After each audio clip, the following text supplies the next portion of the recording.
شیخ روہیل اصغر ہمارے ساتھ موجود ہیں، پی ایم ایل این کے senior leader. Thank you so much Rohail صاحب. کیسے کامنٹ کرتے ہیں آپ سارے بانوں کی اسٹیٹمنٹ پر؟ جس دن مجھے پتا چلے گا نا بھیا، میں انشاءاللہ وہ جو لیگل اپنا میرا ہے نا اپنا رائٹ، وہ ضرور استعمال کروں گا. اب دیکھیں نا، میں ولی اللہ تو خائن ہوں. مجھے تو پتہ نہیں ہے، میں تو جانتا نہیں کہ کون کیا کرتا ہے، کون کیسے کرتا ہے. یا تو پھر مجھے اس بات کا علم ہو تو پھر میں آپ سے بات ہاں یہ آپ کہہ سکتی ہیں کہ بیفور الیکشن کسی ایک شخص نے مینوپولیٹ کر کے میرے اس حلقے کو، جو میرا بنیادی طور پہ حلقہ تھا، اس کو 3 جگہ پہ جس پہ آپ توڑ نے دیا کہا گیا. کہ وہ کسی اندر کے ہی بندے کا یا اپنے ہی کسی بندے کا کام ہے. Is it true?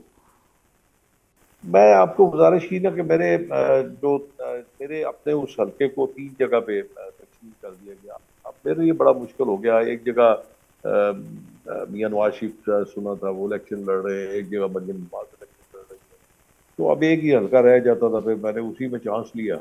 لیکن چونکہ آپ دیکھیں نا، بات یہ ہے جہاں پہ آپ نے برس سے خدمت کی ہو، لوگ آپ کو جانتے ہوں، لوگوں کے ساتھ آپ کا تعلق ہو، وہاں پہ معاملات ذرا آسان ہوتے ہیں. پھر اگر آپ نئی جگہ پہ جائیں گے تو پھر آپ کو نئے تعلق بنانا پڑے گا. تو اس دفعہ جو الیکشن بھی تھا وہ اتنا آسان نہیں تھا کہ آپ ٹھیک ہے ایک روٹین میں آپ چلتے اور الیکشن آپ جیت جاتے. پر شیخ بڑا صاحب مشکل ہم آن الیکشن تھا. گراؤنڈ تھے، ہمارے رپورٹر ہمیں بتائے تھے کہ لاہور کا سیفسٹ حلقہ تھا شیخ روہیل کا، جہاں سے آپ کانٹیسٹ کر رہے تھے. آپ کو اپنی ہار پہ حیرانگی نہیں ہوئی؟ چلے چھوڑتے، ہم پھر دیکھیں گے اس بات پہ، پھر بات کریں گے.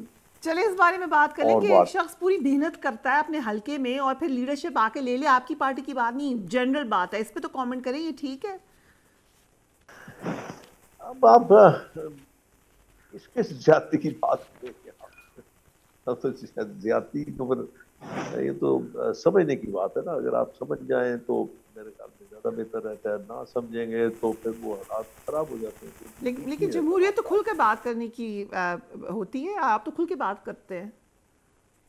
نہیں، میں وہی گزارش یہی کر رہا ہوں نا کہ میں اس میں میں نے اس میں یہی بات، میں نے بار بار یہ بات عرض کی ہے نا، وہاں پہ بھی کیا پارٹی کے جب ٹکٹوں کی تقسیم کا معاملہ تھا تب بھی میں نے یہ بات کی. لیکن یہ ایک طریقہ غلط ہے کہ آپ مثال کے طور پہ اگر آپ نے کوئی تبدیلی لانی ہے، آپ یہ سمجھتے ہیں کہ آپ کی تبدیلی لانے سے آپ کا فائدہ ہوگا، تو آپ کم از کم اس شخص کو جس کا سٹیک ہے آپ اس کو آن بورڈ لے لیں. آپ اس سے پوچھ لیں کہ بھئی آپ کے لیے کون سا بہتر رہے گا. اس کو اگر اس طرح تقسیم کر لیا جائے تو زیادہ بہتر رہے گا. اب دیکھیں نا، یہ جو جہاں میں اس وقت بیٹھا ہوا ہوں، جس کی میں بار بار آپ سے بات کر رہا ہوں، جس اپنے حلقہ انتخاب کی، اس پورے حلقہ انتخاب سے اب مزے والی بات یہ ہے کہ میرے چاروں ایم پی ایز، جو میرے نیچے 4 ایم پی ایز تھے، مطلب شارٹ وکٹ کے اپنا یوسیز تھی، تو چاروں کی چاروں جیت گئے. اور اس کی وہ وجہ چاروں شاید جیت گئے ہیں. سو ان شیخ کی صاحب آپ نے کہا بہتر مشکل کارکردگی الیکشن ہوگی. تھا. میرا کویشچن یہ ہے کہ پی ٹی آئی ہی آپ کی کانٹیسٹنٹ تھی، آپ کے ساتھ کانٹیسٹ کر رہی تھی، وہ تو لڑ ہی نہیں رہی تھی الیکشن، یا لڑ نہیں سکتی تھی، تو پھر مشکل کیوں تھا یہ الیکشن؟ نہیں، دیکھیں، میں آپ سے گزارش کروں، ایک چیز بن جاتی ہے، ایک الیکشن کا ایک ویو چل جاتی ہے جس میں ایک خاموش ووٹر ہوتا ہے، جو سائلنٹ ووٹر جس کو آپ کہیں گے، وہ سائلنٹ ووٹر والا ڈیسائڈ کرتا ہے اس کو کیا کرنا. اس میں میرے خیال میں شاید میں بھی غلط بھی ہو سکتا ہوں، میں بھی وہ جو پی ٹی آئی تھی اس نے یہ بات اسٹیبلش کر لی کہ اس وجہ سے میرے خیال میں شاید وہ اس بات کو کامیاب ہو گئے اس چیز کو لے کے. تو ووٹر نے، وہ جو سائلنٹ ووٹر تھا، اس نے اپنا تصویر دے دیا. میرا اپنا یہی خیال ہے اس بارے میں. اور اس بارے میں اور میں کیا کہہ سکتا ہوں، لیکن ایک بات آپ ذہن میں رکھیں کہ جب کوئی ڈیڈیکیٹڈ ووٹر ہوتا ہے نا، یا کمیٹڈ ووٹر ہوتا ہے، تو اس کا کوئی فرق نہیں پڑتا کہ وہ آپ کا لیڈر باہر ہے، آپ کا لیڈر اندر ہے، آپ کے پاس نشان، جہاں بھی نشان ہے یا نہیں ہے، کون سا والا نشان ہے، وہ ڈھونڈ کے نشان ووٹ لگاتا ہے. ایسا کوئی راکٹ سائنس نہیں ہے کہ اس کو نشان نہیں ملتا یا اس کو نشان کا پتہ نہیں چلتا. سمبل پہ پتہ چلتا تھا کہ وہ لوگ اپنی جب کمپین کرتے ہیں یا پبلسٹی کرتے ہیں تو بڑا واضح طور پہ اپنے نشانات کو ظاہر کر دیتے ہیں. اس وقت نون لیگ کی میرا خیال ہے اکثر یہ پارٹی یا تو ناراض ہے یا ان کے خلاف ہی جماعت دے رہی ہے. اولڈ فیسز کتنے ہیں؟ کچھ بیفور الیکشن ڈسپوائنٹمنٹ ہوتی ہے, کچھ الیکشن ہارنے کے بعد ڈسپوائنٹمنٹ ہوتی ہے میں بھی. حالانکہ میرا خیال میں یہ چیز اتنی زیادہ سیریس اپنے اوپر نہیں لینی چاہیے. مطلب یہ تو اگر میں یہ کہوں کہ ٹوٹل فیلئر ہے میرا یا ٹوٹل فیلئر ہے میری لیڈرشپ کا, تو یہ مناسب نہیں ہے. کہیں نہ کہیں مجھ سے بھی کوئی غلطی ہوئی ہے شاید, اور کہیں لیڈرشپ سے بھی کوئی غلطی ہوئی ہے. تو میرے خیال میں اس کو لیٹ گو کرنا چاہیے بس, اور اس کے بعد اپنا آنے والے وقت کے لیے سوچنا چاہیے. اگر تو دیکھیں میں آپ کو ابھی ایک بات بتاؤں, اگر تو آپ نے سیاست کرنی ہے تو پھر آپ کو اپنی غلطیوں, اپنی کوتاہیوں, اپنی کمزوریوں کو سامنے رکھتے ہوئے اپنے فیصلے کرنے ہیں. اور اگر آپ نے نہیں الیکشن, اگر آپ نے سیاست نہیں کرنی تو ٹھیک ہے, ناراض ہو کے بیٹھے رہے, لیڈرشپ کو کیا فرق پڑتا ہے, آپ جائیں گے سو اس کوئی کا اور آ مطلب جائے گا یہ ہے کہ اور جائے پاکستان کی سیاسی جماعتوں میں سب سے زیادہ پاورفل لیڈرشپ ہے.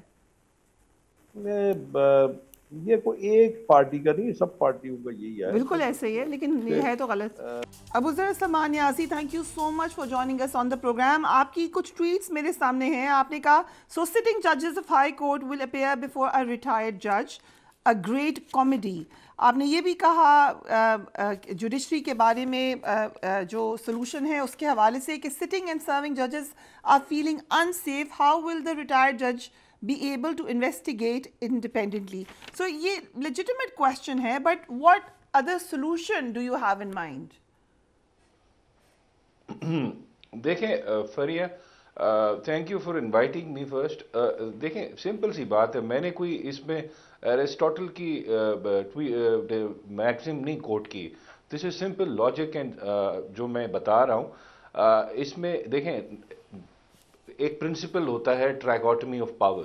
اس میں کہتے ہیں کہ جی تین آپ کے ریاست کے ستون ہیں, ایک لیجسلیچر ہے, ایگزیکٹو ہے اور آپ کی جوڈیشری ہے. اب اس میں جوڈیشری کا کام کیا ہوتا ہے؟ جوڈیشری کا کام ہوتا ہے کہ اس نے ایویلویٹ کرنے ہیں ایکشنز آف ایگزیکٹو, کیا وہ اور ریویو کرنے ہیں کیا وہ آئین اور قانون کے مطابق ہیں کہ نہیں ہیں. اس وجہ سے ہم ہائی کورٹ میں جاتے ہیں جب بھی ہمیں کوئی ہم اگریوڈ ہوتے ہیں ایگزیکٹو ایکشن سے.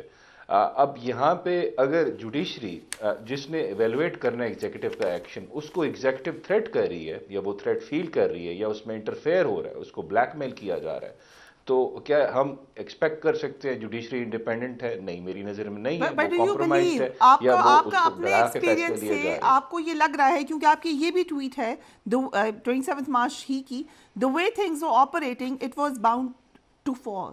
So you are saying کہ آپ کو لگتا ہے کہ ایگزیکٹلی جو مواد ہے اس خط کے اندر وہ اسی طرف نشاندہی کر رہا ہے جو کہ آپ کا ایکسپیرینس ہے.